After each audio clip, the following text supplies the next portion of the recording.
Welcome to McPlum, simple solutions served daily. Start by creating a reproducible action that performs every repetitive edit. Record an action that opens a file, applies camera raw, and saves a JPEG quality 12. Save a camera raw preset with exposure plus 0, 25, clarity 10, and sharpening 50%. Include steps to convert layers to smart objects for non-destructive edits. Turn off modal dialogues so actions run unattended across hundreds of files. Name the action clearly and store it in a dedicated set for quick access. Open File, then Scripts, and choose Image Processor for folder automation.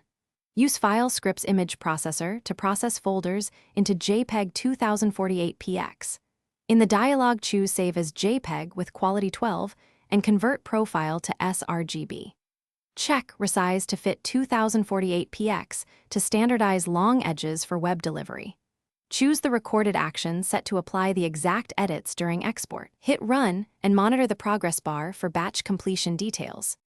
For scalable workflows, create droplets or use Photoshop scripts for decision logic. Create a droplet to drag and drop files for instant automated processing. Write a Photoshop script in JavaScript to handle variables, file names, and conditional edits like skip low resolution. Use Adobe Bridge or droplets to run scripts on folders with thousands of files. Log errors to a text file and reprocess failures manually. Schedule scripts using system automation for nightly exports and backups. Thanks for watching. Stay juicy and subscribe.